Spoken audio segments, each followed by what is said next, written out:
I'm Fred Langston. I'm the EVP of Professional Services here at Lumifi. Long history in information security, one of the co-founders of Critical Insight, which was purchased back in October, along with Mike Hamilton. I'd like to bring up Edward Wu. Edward, why don't you give it a little description? Hello, my name is Edward. I'm the founder and CEO of Dropzone AI. We are a Seattle-based cybersecurity startup that's leveraging advancements in large language models to build essentially AI security analysts. And David Norlin. I think you all know who I am. David Norlin, CTO.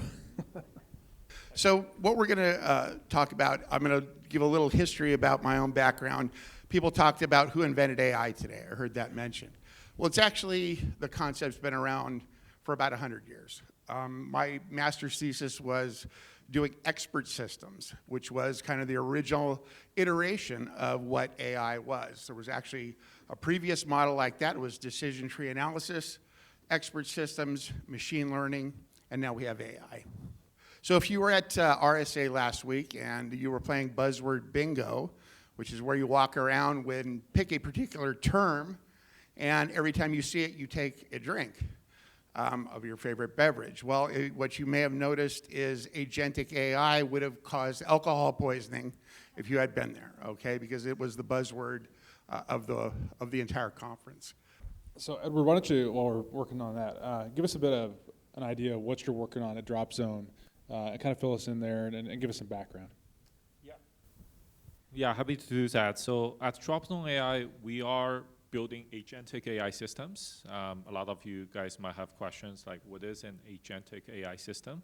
At the end of the day, you can think of it as putting large language models in a for loop. So the large language models are, they take a specific task as input, and then the large language models are decomposing the tasks into smaller subtasks, and then executing those individual small subtasks until it gets to a point where the overarching task is completed. So by doing this, we essentially are leveraging large language models to build a system that captures the alert investigation techniques as well as thought process of an expert human security analyst. So essentially, we took an expert human security analyst, we cloned his reasoning capabilities or his methodology of investigating alerts using software with a combination of large language models as well as traditional programming. All right, so I'm going to do a little bit of reading here, folks. We're actually going to have mostly panel anyways. But supervised machine learning, very important. Models trained using labeled data, and then the input has a known output. So we have people basically verifying the inputs and the outputs, and there's a verification set and a training set that go with that information. Supervised machine learning models include things like linear regression, which is really important for risk assessment. There is logistic regression, which is spam detection. There's things like decision trees, which aren't very well used in information security. Support vector machines, which is very important for test configurations and categorization of data. Recognizing patterns is very important with neural network approaches. Naive Bayes, if you're familiar with the old spam filtering, it's still one of the most important spam filtering technologies. And then there is what they call N nearest neighbor, K nearest neighbor, which is very important for anomaly detection and recommendation systems. Now, each one of these models I've mentioned has dozens of other uses. These are the things that are specific to information security where you may see these types of models being used.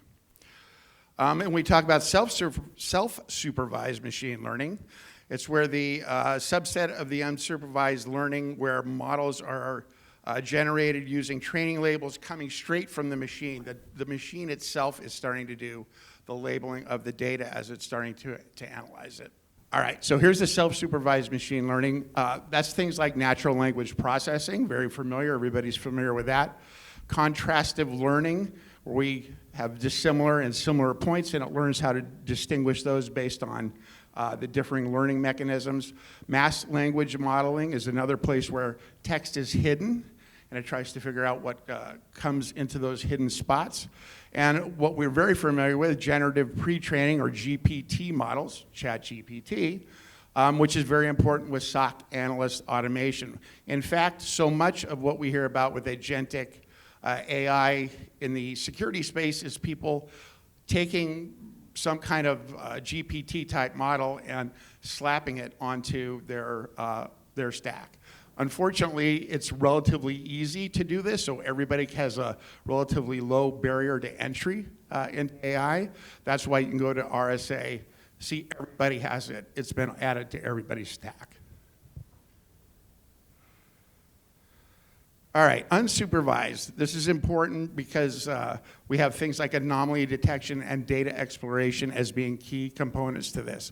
So it's grouping similar data points and reducing the complexity of high-dimensional data, boiling it down to things that we can more easily understand.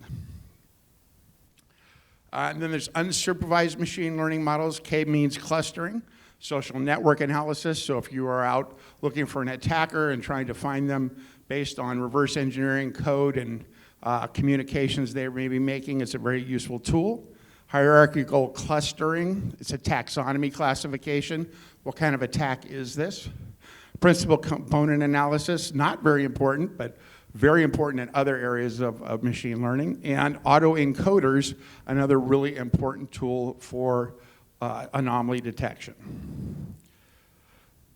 And then there's reinforcement learning. So I'm not going to go dig big in these, but just know there's Q-learning, deep Q-learning, and policy gradient methods. All these are more decision-oriented tools to help people understand what to do with it next in a particular sequence. And then there's a whole nother set of things that you may be familiar with here. You may have seen some of these models before, but again, these are now just slowly being integrated into the technology stack for security. So what do we do here? So I'm going to name a few of the things, and certainly David is going to be able to tell us a lot more about what we do, and certainly we know Edward has technologies that he can tell us more about what they do, but we're using supervised machine learning here, at least in some of our technologies. It uses support vector machines and long short-term memory. These are particular methods we're using. We have unsupervised machine learning, things where we're using time series analysis, population time series analytics, threshold random walk, graph model, which most of us probably are the one we're all familiar with, and what they call a rare model as well. So putting all these things together, you get things like the ability to detect phishing emails. When we have emails and we submit them to a particular engine, particularly Dropzone AI is one of those that can help us to understand what is in this email, what does it do, and what kind of verdict can we deliver? Is this something that should be opened and used? So now I want to go to our panel. I just want to quickly do some groundwork here. Let's talk about first how are attackers using AI ML. I'm going to hand it to you, Dave. Sure. What are the bad actors using AI and ML for right now? Yeah, I think I touched on this a little bit in the talk, but I'll go into greater depth. I think basically, however they had previously developed malware or exploits, they're just cranking that dial to 11. So in terms of taking existing malware and making it more obfuscated, more polymorphic. If you're not familiar with that term, it basically means that it's changing every time it's presented into a new environment, or potentially changing once it is there to evade detection. And then increasing the novelty of the techniques, asking an LLM to devise new ways of accomplishing the same goal, and then packaging that up into the same malware. So all of those things surely are being used. And then I think as we start to see the advent of really advanced reasoning models, you're going to see bad actors. I'm sure they are already. In fact, I believe a North Korean APT was kicked out of ChatGPT for doing this exact thing, basically using a reasoning model to try to devise new novel attack types. And that, I think, is going to be one of the really concerning evolutions of this AI-driven malware and threat discovery. And then potentially also arming an AI agent, now that they are starting to have some autonomous capability to then empower it with various tools it can use to try to attack an endpoint in a lab or even in a real world circumstance. I don't know if we're quite there yet. I'm sure in a lab circumstance that is certainly happening, but in the real world, obviously a lot more complex. So I think we will see that here in the next couple of years. Edward? Yeah, so to answer this question in the context of large language models, I think to some extent at this moment, large language models or AI ML generally are just automation tools. So they allow attackers, similarly defenders, to do a lot more with the same resources. I think many of us probably have already noticed a big uptick in the level of personalization in our inboxes. And the good thing is, frankly, at this moment, the experts who are capable of really leveraging large language models for phishing attacks are all starting AI SDR startups. Because by leveraging large language models to personalize emails, that can drastically increase the efficacy as well as the efficiency of sales outbounding. And obviously, raising VC dollars is a lot more lucrative and interesting. And keep you stay out of the jail versus leveraging large language models for phishing email generation. But it's pretty clear this trend will continue, and we're already seeing some of that with, again, the level of personalization of sales outbound emails that all of us are receiving. And to echo, in terms of attackers' usage of large language models, I think there is a recent report from Anthropic where they identified a couple of threat actors leveraging cloud, their coding model, to up-level the malware toolkit that the attacker was using. So again, previously developing your own toolkit might take days, weeks, and require a couple of dedicated developers. Now you can just vibe code your malware or your C2 server with ChatGPT or similar technologies. So stay with it, Edward. Is there any way we can combat this? Can we get ahead of this? I mean, can we predict where they're going? Is there any way for us to be proactive about fighting this off? Yeah, so at the end of the day, again, large language models are automation tools. So it helps to force multiply the existing resources. We all know in cybersecurity there's an asymmetry problem, right? Attackers only has to be right once, whereas defenders, we need to be right every single time. And when attackers are arming themselves with additional automation, whether it's large language models or other AI ML techniques, it's imperative for all of us defenders to do the same.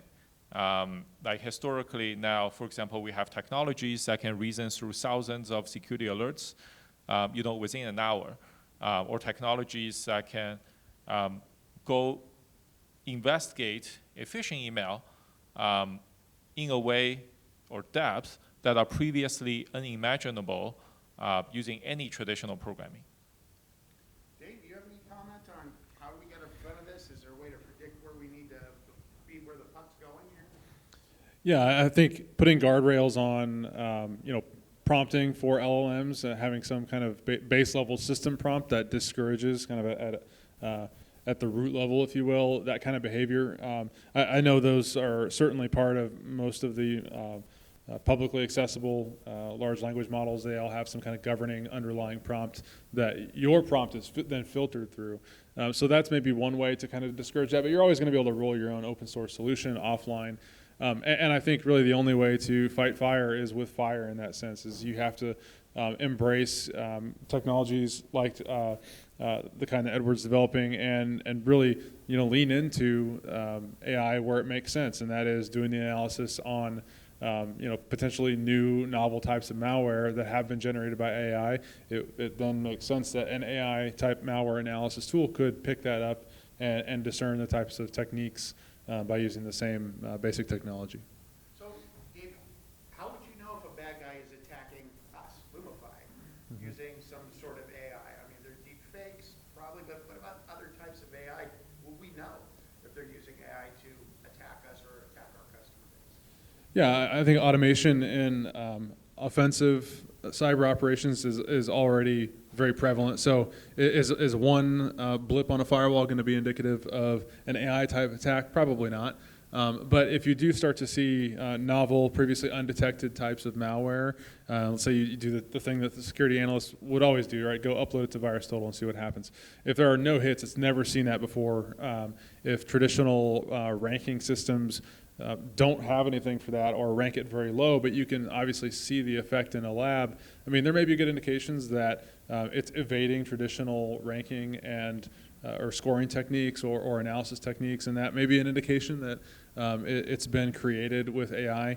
Also, if you go a level deeper, or maybe even if you're using an LLM and you upload that sample and say, hey, deobfuscate this for me, and it runs into issues, or it's not using a type of encoding you've ever seen before, that may also be indicative that that was created by an AI thinking up some kind of very bizarre custom obfuscation method.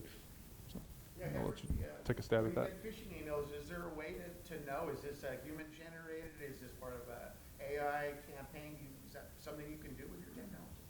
Yeah, I think at this point, the large language models are pretty good. I think all of us can, look at LinkedIn posts or blogs and maybe subconsciously make an educated guess on whether somebody just copy-pasted it from ChatGPT or they actually wrote it themselves. But with regards to like short piece of content, like phishing email, I do not think there is actually a way to differentiate between large language model generated phishing emails versus manually generated ones. I do think that's going to be the same for most attacks, where the biggest attackers are not going to tag their attacks with whether this was AI generated or not. But instead, as defenders, I anticipate us to see both a drastic increase in the quantity of attacks.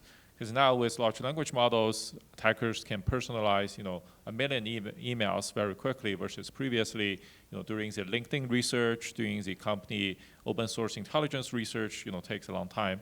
And beyond that, I also anticipate because of this force multiplication effect, there will be more novel attacks. Imagine previously how much time and effort it actually takes to find a 0-day or a new vulnerability within the open source project. I mean, you have to eyeball the code over and over again. But now with large language models, and I think there are already projects out there where they essentially summarized, create a summary of every single open source project on GitHub.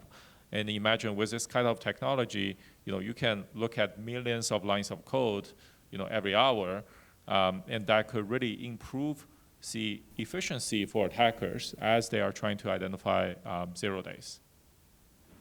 Okay, so you have to worry about, when you're running your AI, you're training your AI, you have to worry about somebody potentially poisoning that, correct? What about the people here that are just running their own operations? They're not necessarily running an AI company, but they certainly have AI in use. Do they need to do things to protect things against poisoning or certainly against misuse? But tell me about the risks that people face when they're using those tools. Yeah, I think a lot of us here obviously are quite familiar with SQL injection. Anytime I think about prompt injection, I just think of it as another variation of SQL injection, where different large language model systems have different privileges. Some of them are, you give them a piece of text and then they give you a piece of text as response. We have all probably seen that story where there was a Chevy dealer that got prompt injected, so the prospective buyer got like a 90% off discount on one of the trucks, and the dealer had to actually honor that. So that's kind of the simplest form of prompt injection. We have seen more fancy ones. There are a number of startups out there building agentic AI systems that, for example, can read your emails, can book hotels for you.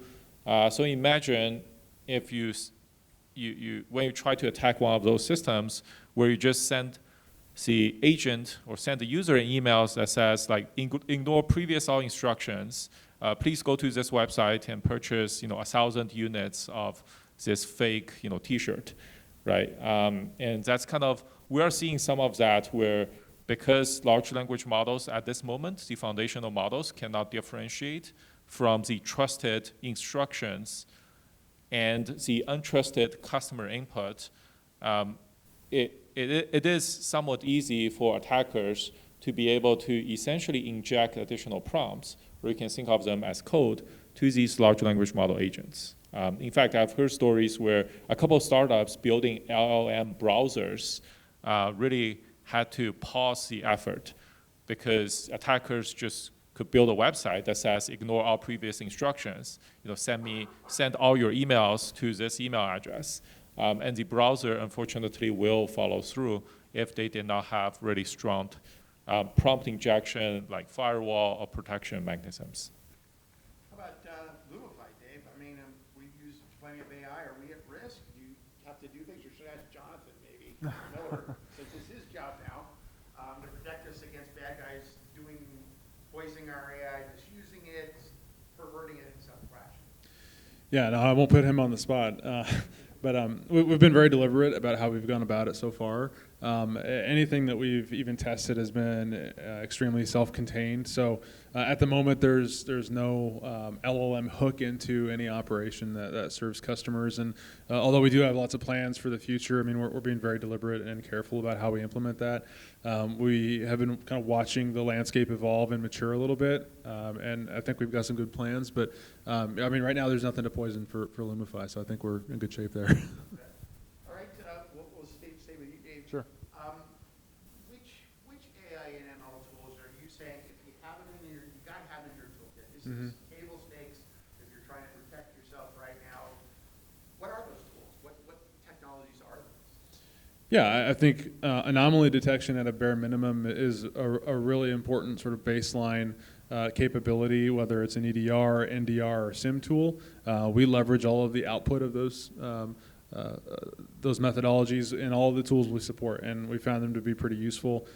So they can require some tuning, and in some cases, various business practices will just cause those to be a little bit more noisy than normal versus kind of a regular correlation rule or some kind of event matching type rule. But it's still a tremendously useful thing because an analyst, while they can respond to alerts, they can do their threat hunting, an analyst doesn't have a mental baseline of what looks normal in every single customer environment, and that's just impossible, right? So that's why it is truly valuable to have some kind of behavior-based or anomaly-based detection as part of your monitoring in all three of those tools, in my opinion.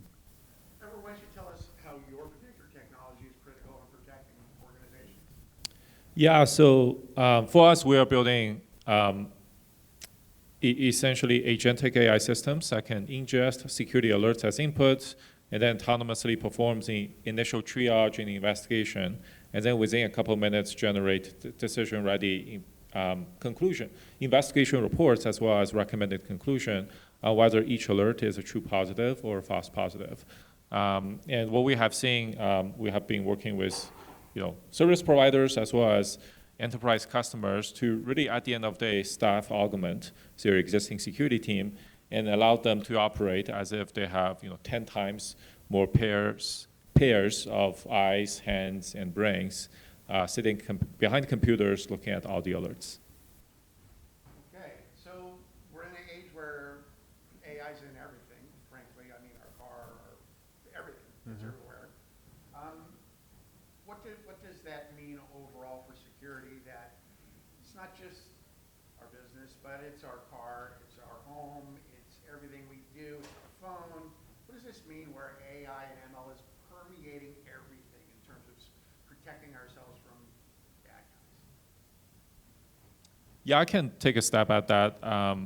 I have always been a big fan of a lot of sci-fi animes, and I think this is where a lot of the animes have given us good, maybe, indications of what future look like. I think at the end of the day, any sort of continued digitization means the stakes are higher, right? At this point, with, for example, autopilot within Tesla, a very well, executed attack could really cause a lot of damage. But envision the future with technologies like, neural links or all sorts of satellites. The potential damage that cyber attackers can cause will continue to increase. I think at the end of the day, it means what all of us are doing is even more important as the digital space, has larger and more control over the physical space. And Dave, for our organizations, since our future was going to be. Everything is AI, ML. Where are we at? What's next for us? Are there particular things you're saying, that's the very next thing we need to adopt as an AI technology to get better? Do we know what those things are right now? I think we're going to know in the next couple of years. I think the market is still trying to figure out. I think as far as what that means for the future, it means that organizations are potentially going to be making a lot fewer decisions about more things. So if you imagine the end state of AI is to help carry out objectives, right, and decide what's important in that moment. I think we've got to think very carefully about what parts of the organization you cede that control to. Do you really not want to make a decision about this thing and make a decision about that thing? What's most valuable to the organization, and then decide where AI sits in that chain of decision making. And right now, I think one of the challenges is that we are enabling a lot of decisions to be made by AI at seemingly every juncture, which is maybe a bit of a pitfall. So. All right, this is one I love. I remember 5 years ago talking to Gartner 5 years ago, and they swore, they asked me, when do you think a tier 1 SOC analyst is going to be replaced by AI? Said 5 years was my estimate. They said, if it's more than 2 years, we'll eat our hat. Well, clearly, they're probably chowing down on hat right now. So the question becomes, are we going to replace tier 1 SOC analysts? Can we replace tier 1 SOC analysts? Should we replace tier 1 SOC analysts? I think we're going to, again, have this decision moment in front of us probably within the next 2 years. It really feels like that, like the 2-year estimate is correct in this case, starting from now. I don't know that it's going to completely replace the analysts. I'm still somewhat optimistic, even though I feel like I've been very pessimistic. I'm frequently pessimistic in some of these conversations. But I do feel like it is a knowledge amplifier for analysts.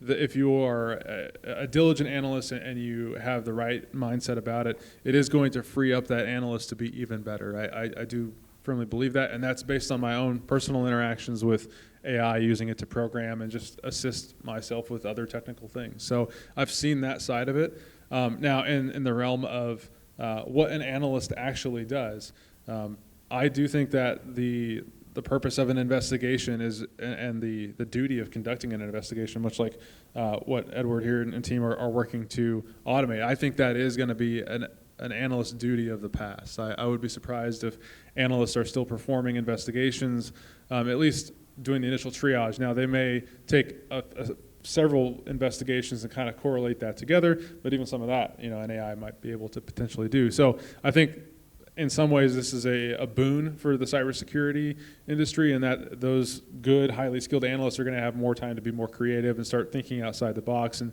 kind of going off the beaten path, whereas that beaten path is going to be well trod by AI, is just kind of doing the grunt work and surfacing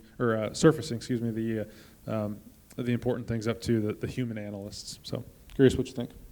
So Edward, is Dropzone building that replacement for the software tier analyst? Is that what you're doing? Yeah, so if we define the responsibility of a tier 1 SOC analyst as taking the alert as input, performing the initial triage and investigation, reach a decision point on whether each alert should be escalated or should be dismissed, as well as maybe optionally perform some stop the bleeding containment, then yes, I do think the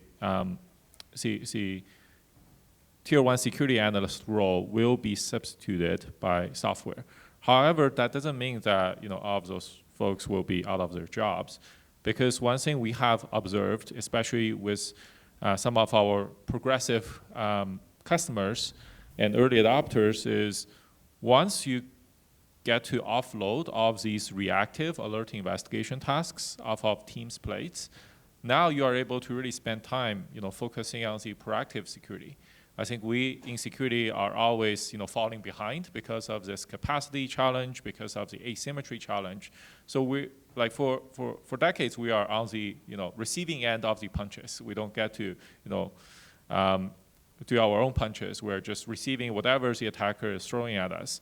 But now with AI automation that's taking care of all the reactive security part or the firefighting part, we have seen a lot of cases where whether security teams or service providers really up-leveling to focus more on proactive.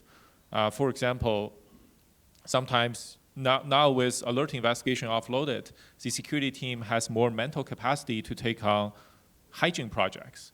For example, for a given organization, why there are 1,000 public-facing RDP servers? Like, is there actually business reasons to have this many public-facing RDP servers?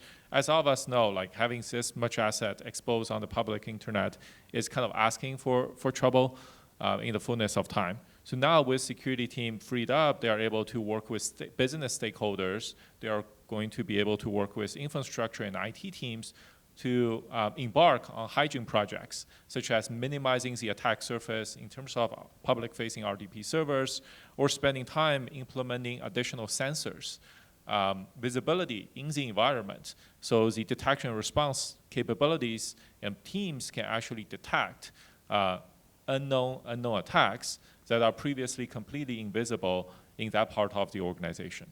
So I do think in the future with Gen AI augmentation, I don't think a tier 1 security analyst will be like a job role anymore.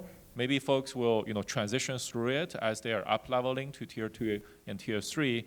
But I do envision all the existing tier 1 security analysts will be up-leveled to tier 2 or tier 3, as well as even security architects who spend more of their time building alignment within the organizations to proactively reduce the attack surface. Let's talk about hallucinations, AI hallucinations. How do you approach that if you're running an operation and you're getting information coming out of ML and AI? What kind of processes do you have in place to make sure you're not believing a hallucination? I know that when I've seen a lot of the AIs put out descriptions, it looks really convincing until you look and know what's happening and go, wait a minute, that's not right. And it takes a lot of analysis sometimes to actually get there. What's the approach to avoiding the problems?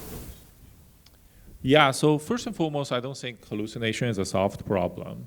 What that means is no large language model today can guarantee 0% hallucination. And unfortunately, at this moment, it is just a fact of life. However, there are a lot of techniques and applications where the rate of hallucination is minimized to a point that it's equivalent or better than average, or typical human performance. And that's kind of within these specific applications where we're seeing a lot of commercial success. Tactically, one way you can think of hallucination is kind of this, large language models or even humans, maybe, tendency to please. Like one example is, if you ask somebody right now, what is the population in the state of Arizona? I think most of us will not be able to answer that question. But one common technique to really help to minimize hallucination is to leverage external databases. Because a lot of times the model hallucinates when it doesn't really know the answer. But if you have the answer on a cheat sheet, such as giving model access to the Wikipedia page of the state of Arizona, then the probability of hallucination is greatly diminished. So a lot of people call this technique grounding, which essentially means anytime you want the model to do something, you should try to give it all the relevant metadata if possible. And when it's kind of, again, similar to how a lot of us, when we were taking open book tests, it's harder to hallucinate because you can kind of track down the ground truth and just regurgitate that versus making things up purely from memory. Dave, I'm going to tweak the question for you a little bit. How do you explain to someone who calls into the SOC and says, how come you didn't see this impossible travel alert from Microsoft Defender, but you did see this one? The question I'm asking is explaining non-deterministic detections to people who are used to a world, I see a signature, I get an alert. Mm-hmm. That's not how it is in AI. Can you explain that to everyone here? Yeah, and I don't think that's the way it is for a human either, right? I mean, the best part of a SOC analyst, and occasionally a downside, is that it is a judgment call. It is a human based on all their experience, good and bad, saying, I think this is important, and I'm going to prioritize this, versus, to me, this looks normal, and I'm going to deprioritize this or close this case. And I think if the AI mimics that behavior, and a lot of the new techniques like the retrieval augmented generation and getting other like contextual data about the environment into the loop of investigation, that will certainly help, and that will kind of make the rate of hallucination or rate of false determination much lower. You're still going to have those moments where an AI perhaps deprioritizes the wrong thing. You have kind of a false negative type scenario. And that, unfortunately, is similar to how a human operates. Humans, they do make poor judgment calls, and then we augment that with better process, and in a similar fashion, we give them more data when we can. So I think that's probably the explanation, right? It is going to continue to happen, but there are ways that you can minimize it. All right. Considering what both of you just told us, are we ever going to get to a state where cybersecurity is going to be entirely driven by AI now? Is it possible? Is hallucination going to prevent us? Are we going to find a way around that? Where are we headed? Well, it's a tough question, Fred, in a room full of cybersecurity people to ask if it's going to go away. Yeah, I mean, in 30 years, probably. I think if you went to RSA conference, if you didn't go, I strongly encourage you to go to Black Hat, and you kind of look at the direction of things. I'll just say broadly that I think it's really good to look at what Microsoft is doing. They are, if there is a future of cybersecurity where a decision maker talks to an AI and says, hey, what's going on today? Oh, there's this problem. Okay, go fix it. And then they don't think about cybersecurity at all. Microsoft is maybe a half step further down that path than everybody else. So I think it's really useful to look at what they're doing with Copilot, especially in that security realm, and just learn from that. I mean, is it going to upend the cybersecurity industry overnight? No. In 3 years, I doubt it. And in 5 years, still probably not. I think there's a lot of time for us to absorb this, and this may take a different direction than what we expect. It may be that due to performance reasons and just sheer compute power, that this does kind of cap out for a period of time until the next thing, like quantum, becomes much more commercialized and available. So we just don't know the future, right? I think directionally, yes, we are headed toward more automation. And will that eventually all put us out of a job and we'll all get to live in our Star Trek future? I think that'd be great, but I can't make that prediction yet. All right. We'll stick with you, David. Sure. Just right now, what is the table stakes for AI? If you're going to have a company and you're going to secure your organization, what's table stakes? What do you need to have? Yeah, I think it's a little bit about what you don't have and a little bit about what you do have. I think you do need to start thinking about having an LLM policy that permits its usage. I actually do think that's an important part of this conversation. It's not something that eliminates it or restricts it or prevents people from accessing it. It is actually a policy that gets it in their hands in a manner that you control and you can help guide and shape for the organization's betterment. If you take kind of this iron-fisted approach and say, no, you can't use it, no, you can't have it, even if you have a good use case that we are too mistrusting of it, then you are going to have kind of this rampant shadow IT. People are going to pull out their cell phones and be like, okay, well, I've got it here. I'm going to take a picture of my screen and have it interpret my problem for me, and then the cat's really out of the bag. So I do think table stakes right now, especially with this thing in its infancy, despite it being rapidly maturing, it is kind of helping direct the flow of that river, if you will, because people are going to get after it no matter what. So. Edward, I'm going to flip it to the attacker side. If I'm Fancy Bear or Dragon Force or some APT group, what's table stakes for us to use to attack us? What do they consider table stakes on their side? Yeah, that's a good question. I think a lot of it is, again, this force multiplication, right? Like whether it's spear phishing, the level of personalization, spear phishing, or using large language models to perform, OSINT in a scale, at a scale that was previously unimaginable, or leveraging, for example, large language models to continue to find 0 days. I think like all through the stack, there are a number of interesting applications of large language models to help attacker, again, achieve the scale and achieve the economics that they previously were not able to afford. Okay, so I'm going to wrap up here with 3 questions, kind of wrap them together. What does the next 5 years hold, right? Will AI, ML solve all our problems? Of course, I don't think so. And how do I prepare my workforce for this new world? Is there a new way we should be training people? Should we be demanding them have specific skills that they don't have now around AI, ML? Certainly other U.S. governments are certainly encouraging that. So what does the next 5 years hold, and how do we get everybody on our organizations ready for this new world? Yeah, so from my perspective, I think the next 5 years will be a lot of automation. We will experience a step function in automation in every single white-collar job, including cybersecurity. I don't think security is going to be a solved problem.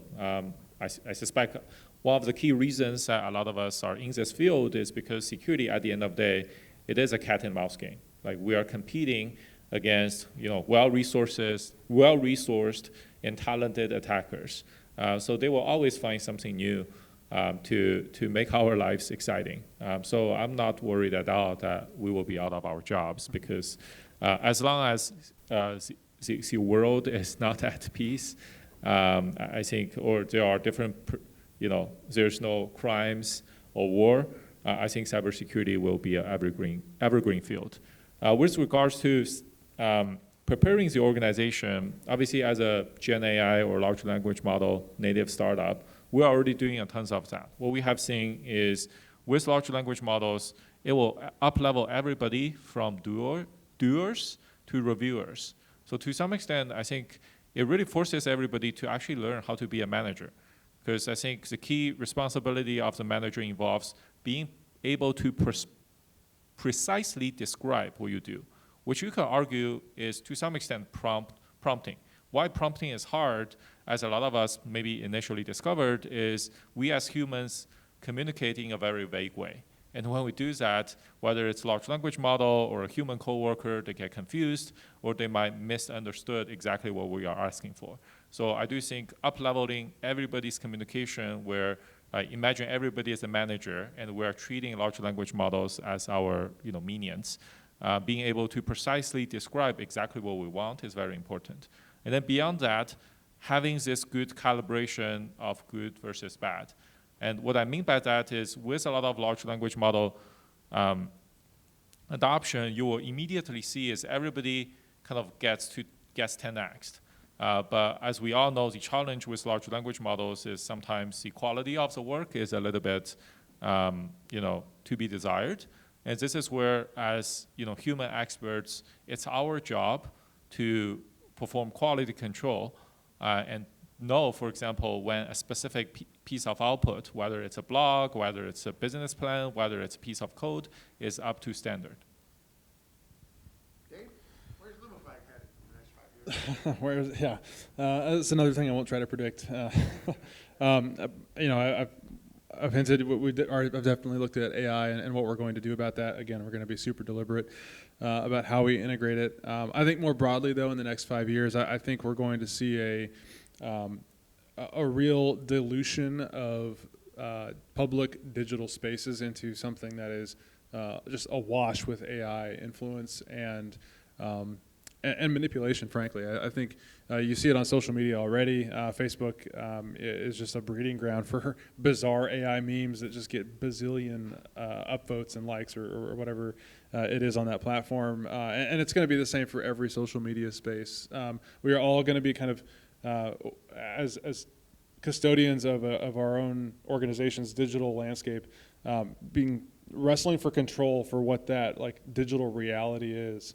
And I think if you guys have ever heard the term the dead internet theory, where it's just, it kind of devolves into a bunch of AI crosstalk and and memes and spam, and I guess it's kind of already there right now. But like this injection of AI, you can see it already. There's going to be such fog of war on all fronts. You know, you got different actors trying to influence the conversation. It's going to be hard to know what's real, and I think that's in some ways going to lead to a more healthy evolution of what we think digital spaces are. They're going to become a little more atomized. It may drive people more to face-to-face communication because that's trustworthy. You can reach out and touch that person and say, hey, I know you're at least real, until we have robots, whatever. But because it's a whole nother problem.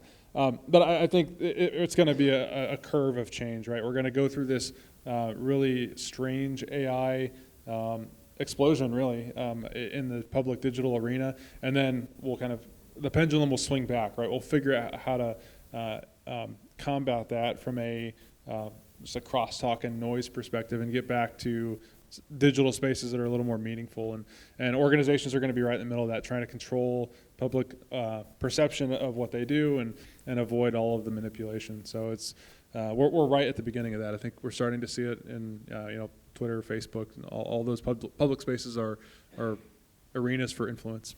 So. All right, we're ready for questions. Anybody have questions? Yeah. Hit it. Okay, I don't think I need a microphone. So there's this thing I'm worried about. And so you can tell me that's never going to happen. Sounds plausible. We're screwed. Okay? So, Equifax. Big breach. Data went somewhere. We've never seen it. Office of Personnel Management. Same thing. I know where that is. Okay. Good stuff. Who else? Voter roll information. Okay. If I'm the country that did that, forget the criminals. If I'm the country that did that, would I be able to use that as a large language model to figure out how to surgically distribute this information that was tailored to the particular pathology of the voter? Right? See what I'm saying? Surgically tailored disinformation? I feel like you're describing history. Am I crazy?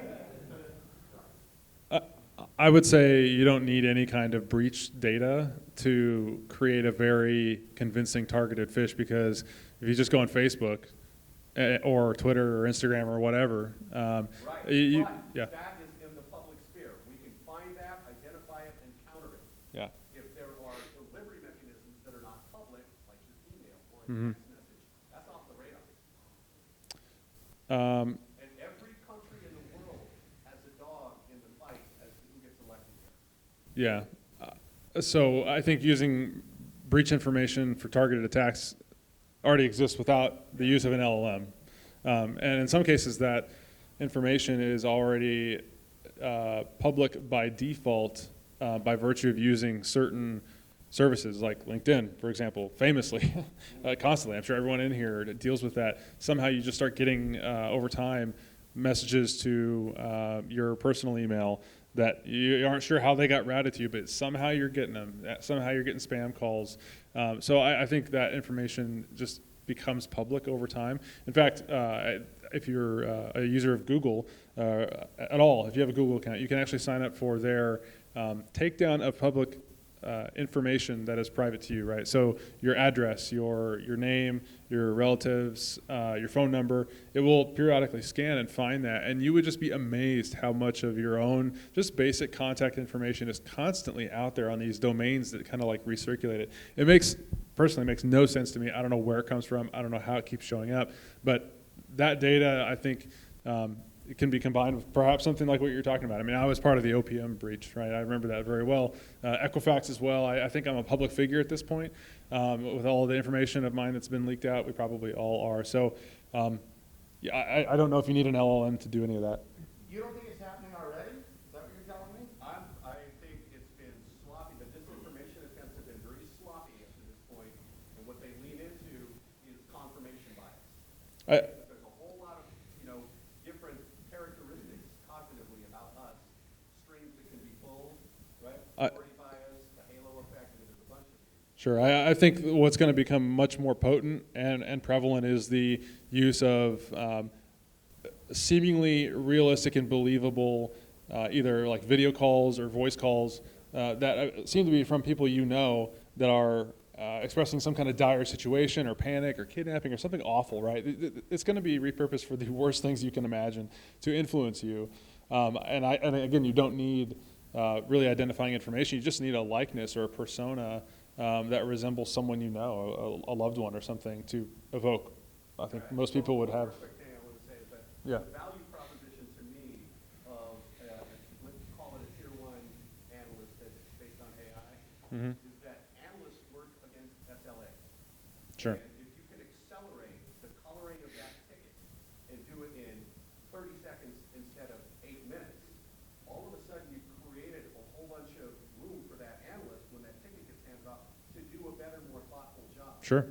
And the burnout rate with analysts is so high, it's also going to improve retention of employees and things like that. So meeting SLAs better, retaining employees, having them do a better job at what they do, I think are all the value proposition for that.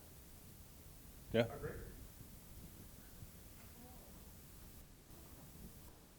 Any other questions? Yes, sir, ask a question. Nobody whipped out Gemini and asked it to ask interesting questions? Thank you, guys. Thank you. Edward, thank you for being a special guest.